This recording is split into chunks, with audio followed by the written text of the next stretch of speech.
temu za današnji skup, za današnji seminar na temu radno vreme i kako se racionalizacijom tog resursa može uticati na poboljšanje efikasnosti kompanija i povećanje njihove konkurentnosti.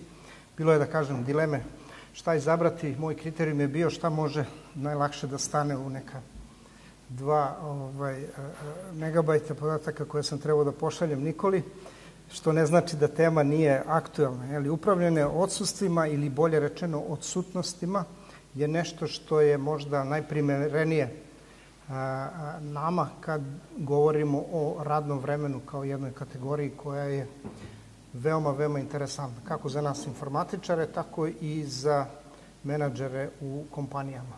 Radno vreme je resurs koji pored novca, pored ljudi, pored sredstava, četvrti, bez kojeg nijedna kompanija ne može da egzistira, da posluje, ali za razliku od ova 3 resursa, on je jedini koji se ne može skladištiti i koji je nenadoknadiv. Drugim rečima, sadašnji ovaj minut je prošao i ono što smo uradili u tom minutu uradili smo, sledeći je prilika da eventualno uradimo nešto drugo.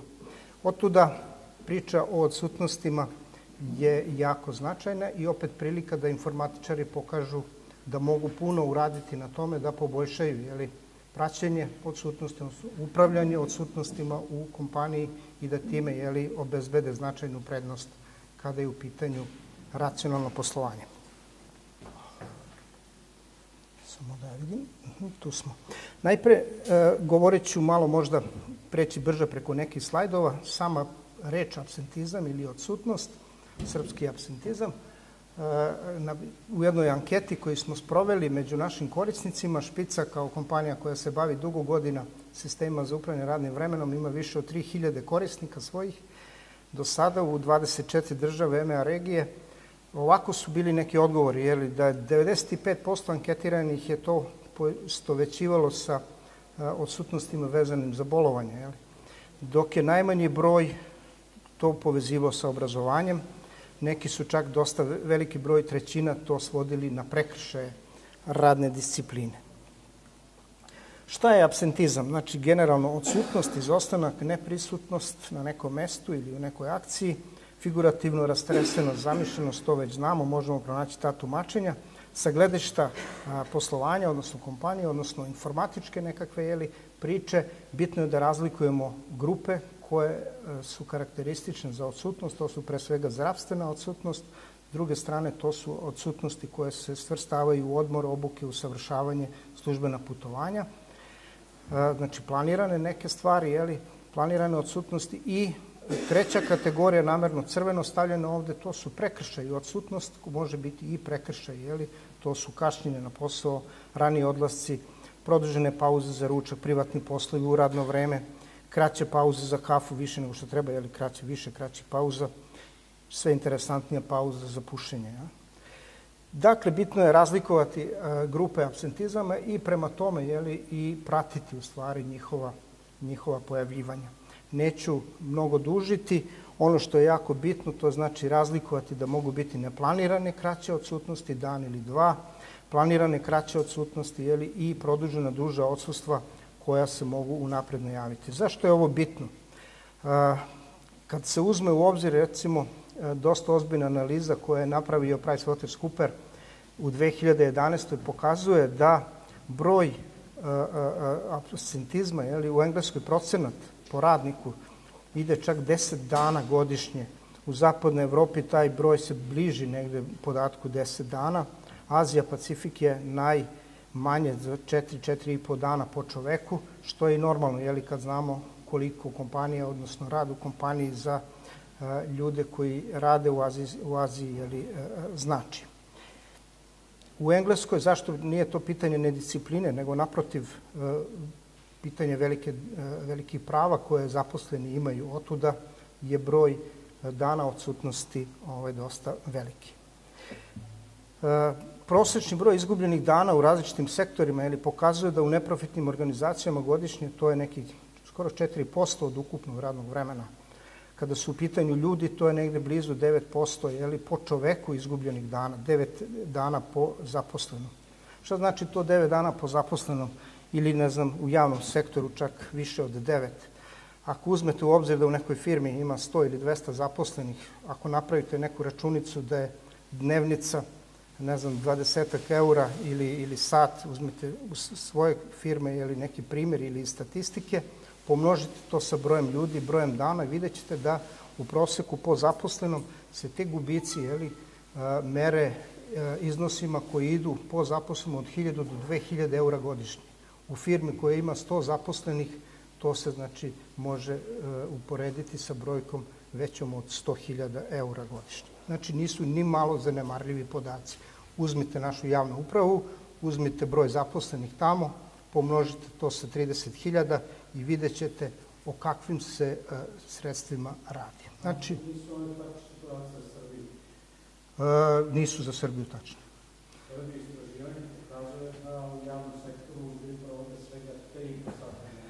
Ja sam se ogradio ovde, znači ovo su podaci na nekim malo drugačijim uzorcima. Mi smo ovde izvan kategorije, ali nažalost u onom negativnom smislu. Drago je u pravu, hvala za... Zašto je apsentizam bitan? Zato što on sam generiše odgovarajuće troškove. S jedne strane troškovi se ogledaju kad je u pitanju produktivnost, druga administracija tih samih odsutnosti i s druge strane direktni finansijski troškovi koji nastaju zbog toga. Kad govorimo o produktivnosti, normalno kad nema nekog na poslu, mi smo danas planirali, većina od nas, da ćemo biti odsutni zbog ovog seminara i organizovali smo svoje radno vreme, sastanke pomerili za neki drugi dan, kolegu nekog zamolili da umesto nas odradi neki posao, znači to je planirana odsutnost. Neko je možda dobio mail preko vikenda od Nikole i odlučio danas, pošto nema nekog drugog posla, da dođe ovde. Nadam se da nema takvih. To je ipak neplanirana odsutnost i trebalo bi da na neki način bude evidentirano, odnosno pokazuje da ima razloga da se ona posebno administrira. Gubitak vremena zbog traženja učenja zaposlenih koji su zamena, ako su u pitanju odsutnosti koje duže traju, zatim oni koji rade, a gledaju kako neko pored njih ne radi, samim tim i oni gube volju da rade i sve to zajedno utiče na smanjenje produktivnosti. Sami administrativni troškovi koji nastaju zbog odsutnosti, zbog pojave u kompaniji jasno izazivaju povećanje nadzora, znači ljudi koji se bave time, troškovi koji su vezani za izvođenje tog monitoringa, da li su to sistemi za kontrolu pristupa, da li su to neki fizički resursi koji to treba da prate, da li sekretarice u kadrovskoj službi koje treba to da evidentiraju. Manje bitno, ali troškovi su evidentni i normalno treba obezbediti ljude koji treba da zamene radnike koji nisu prisutni. I direktni finansijski troškovi, plate umesto samo za ljude koji su redovno na radu i za one koji ih zamenjuju, da li se to radi o prekovremenom radu, da li se radi o naknadi nekih prekovremenih sati ili već zapošljavanju privremeno nekog drugog radnika, manje je bitno, bitno je da postoje značajni troškovi. Postavlja se pitanje da li možemo, ako identifikujemo da u kompaniji postoji izražena pojava apsentizma, odnosno učestale odsutnosti, nekako, ako kontrolišemo to, da utičemo na smanjenje te odsutnosti. Preporuke koje su dobijene od Svetske zdravstvene organizacije za uspešno smanjenje apsentizma kažu bitno je striktno izvršavanje pravilnika o radnom vremenu. Znači ono što uvek postoji negde, ali je negde zakopano, eventualno se setimo toga kada su neki prekršaji u pitanju ili se čak nikad i ne dotaknemo tog papira. Posticanje pravovremenog nadzora, zatim merenje faktora učestalosti kraćih nenajavljenih odsutnosti. Jako je bitno da u kompaniji postoji izvor informacije o tome. Nažalost, to je nemoguće ukoliko kompanija nema savremen, napredan, dobar, pouzdan informacioni sistem koji se bavi radnim vremenom i u mogućnosti je da da takve informacije. Automatsko izveštavanje, znači ne post festum, posle 3 meseca ili 6 meseci sabirati koliko imamo bolovanja i koliko imamo prekršaja radne discipline, neka mera koja ne može biti baš funkcionalna, treba pojavu identifikovati onda kada se dešava i pravovremeno o njoj izveštavati.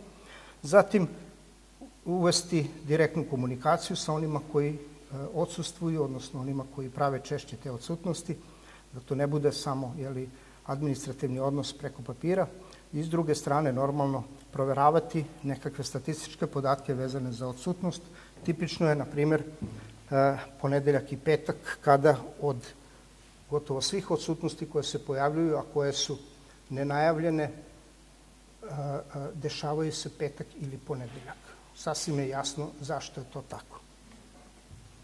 Pravilnik o radnog vremenu, nemam nameru ovde da ulazim u te detalje, ali jako značajan dokument i u njemu treba obratiti pažnju upravo na one delove koji se odnose na radno vreme, na obaveznu prisutnost na radu. Mora biti jasno specificirano kad počinje radno vreme, kad se završava, kad počinju pauze, koliko traju, šta se dešava sa kašnjenjem itd., da bi se mogle u stvari te posle pojave pratiti i pravovremeno na njih reagovati.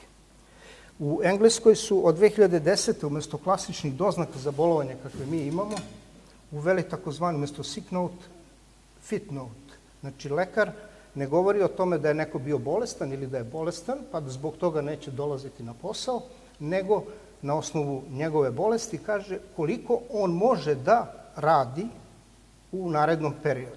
Znači, ne radi se o tome da je nesposoban zbog, ne znam, sinuzitisa ili problema sa respiratornim organima, kijavice ili slično. Znači, kijavica jeste, tu je, ali to me ne sprečava da ja od svoje kuće otvorim mailbox, da pročitam mailove, napišem neku ponudu, pošaljem tu ponudu. Znači, ja mogu od kuće odrađivati svoj posao. Zadatak lekara je da poslodavcu kaže da taj zaposleni ima zdravstvene probleme, ali da može da u skladu sa mogućnostima obavlja određene poslove.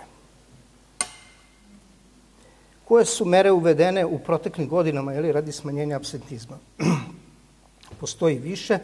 Ovde se govori opet o uzorku od nekih 3000 kompanija iz zapadne Evrope.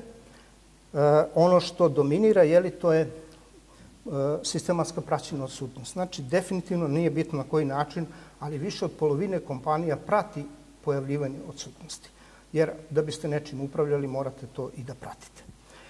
Ja ću ovde skrenuti pažnju na Bradford faktor, to je ova prva linija, 17% kompanija, sve više počinje da prati odsutnosti primenjujući Bradford faktor. Kasnije ću nešto reći šta je to. Najefektivnije mere po mišljenju tih učesnika u anketi jesu obaveštavanje, znači pravovremeno o prekršajima, zatim obavezan razgovor sa zaposlenim prilikom povratka na posao, znači opet je pravovremenost uočavanja i izveštavanja o odsutnosti ono što je bitno. To je opet nemoguće znati i imati taj podatak ako ne postoji odgovarajući informacioni sistem. I s druge strane, disciplinski postupak zbog kršenja radne discipline. Ovde na ovom slajdu se iz te ankete daju neki procenti koliko se koja kompanija bavi od ovih naših korisnika koje Špica ima. Kaže da njih 19% redovno prati i sankcioniše propuste. Trećina se bavi, ali i dalje ne sprovodi sankcije.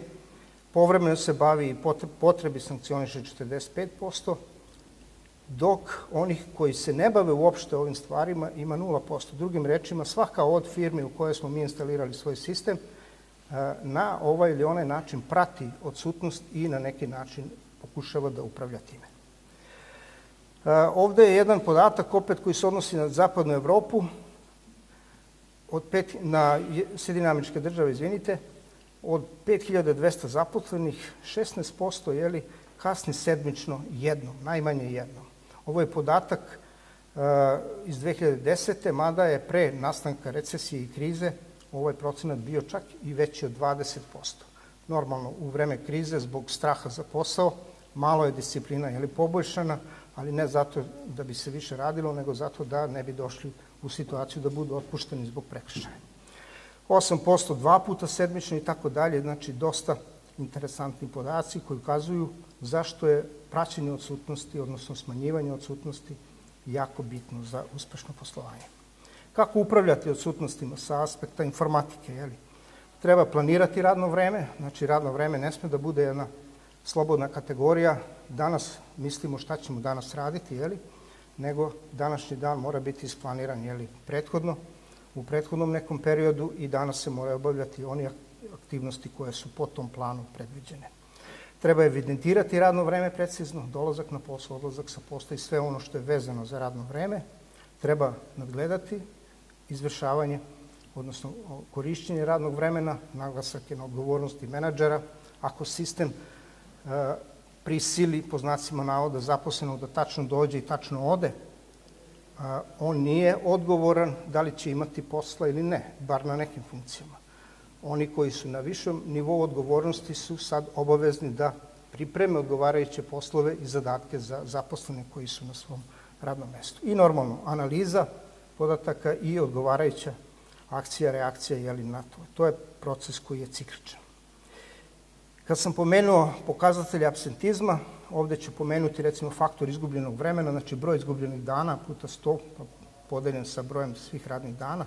To je neka do sada najčešće korišćena formula za izračun izgubljenog vremena. Bradford faktor je nešto što je na Bradford univerzitetu je prvi put o tome pričano, pa se zato zove Bradford. Pokazuje da je učestalost mnogo bitnija nego dužina trajanja odsutnosti. Znači, odsutnost 5 puta po 1 dan je za firmu donosi veću štetu nego 1 put 5 dana u kontinuitetu biti odsutan. I to je ono što je bilo dosta interesantno. I ovaj faktor pokazuje OF, to je frekvencija, znači ja sam 5 puta bio odsutan, to je 5 na kvadrat 25, ukupno 1 dan, po 1 dan, to je 25 težinski faktor. Ako sam bio 1 put odsutan, to je znači F je 1, 5 dana, znači težinski faktor je 5. 5 puta je na neki način simbolički gledano veća šteta ako neko odsustvuje neplanirano po 1 dan u nekom periodu. Zašto? Pa zato što je nedolazak nečiji neplaniran stres za samu firmu. Neko treba da obavi njegov posao, bit će izgubljeni neki sati, neki sastanci, neke posledice će nastati iz toga. Odgovarajućim podešavanjem, da kažem, ove skale mogu se predvidjeti odgovarajuće akcije koje mogu biti i verbalno upozorenje, pisano upozorenje, pa čak u konačnom neki raskid ugovora. Kako će firma rangirati i napraviti ovu skalu, to je na samoj firmi, ovo su neke, kažem, preporuke onih koji su se najviše ovim bavili. U našem sistemu postoje, da kažem, trigeri koji alarmiraju kada se nekom radniku, taj Bradford faktor uvećava iznad onog koji je, kako da kažem, benigan.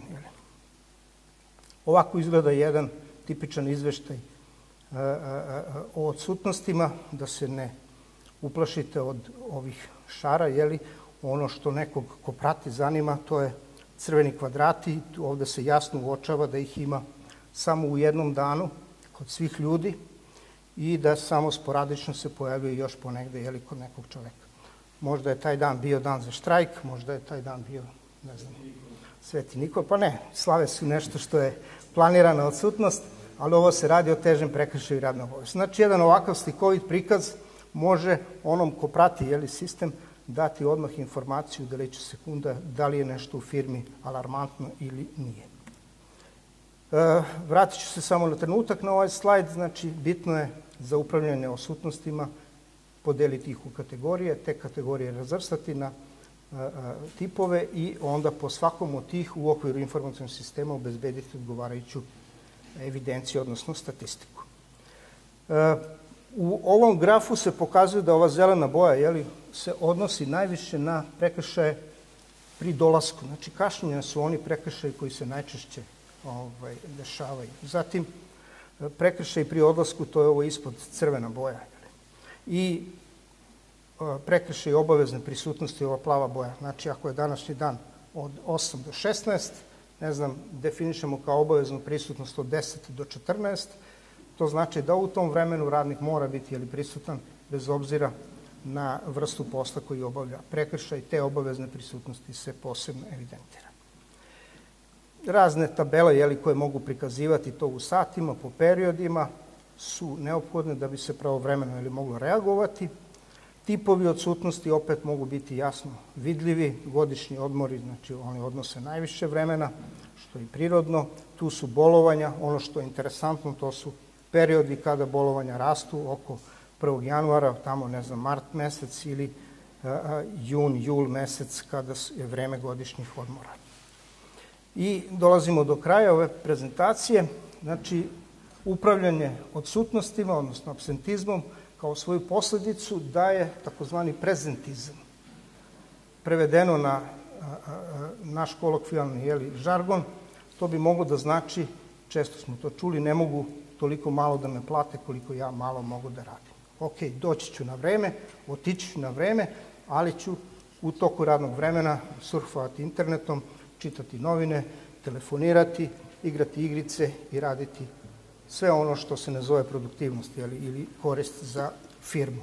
Dakle, nije samo po sebi cilj smanjiti odsutnosti, nego je cilj i kontrolisati taj prezentizam. Ali jedno bez drugog očigledno ne može.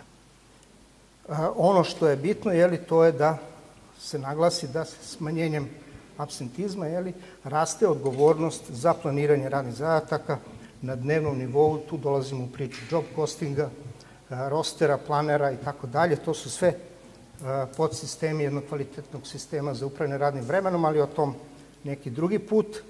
Suština je znači da se sve može evidentirati, se može pratiti, kvalitetno izveštavati i time davati mogućnost menadžmentu da preduzima kvalitetne odluke. Kako upravljati odsutnostima? Ne bih bio ovde da nemam odgovor na to.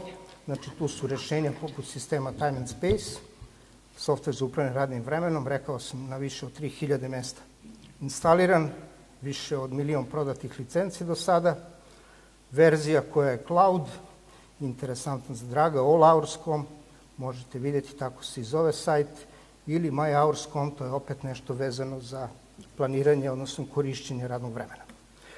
I na kraju zaključak, znači ako znamo da vreme nije moguće skladištiti, staviti na zalih ili povećati, to je to što imamo, onda se postavlja pitanje da li možemo dopustiti da ne upravljamo vremenom. Često se ovo pitanje postavlja i tamo gde se ne govori samo o radnom vremenu, nego jednostavno o našem vremenu. Ja bih ovde naglasio da upravljanje radnim vremenom u suštini ima mnogo veći značaj, ok, za firmu, ali ima veliki značaj za naše slobodno vreme. Ako dobro upravljamo radnim vremenom, onda ima šanse da imamo i dovoljno slobodnog vremena.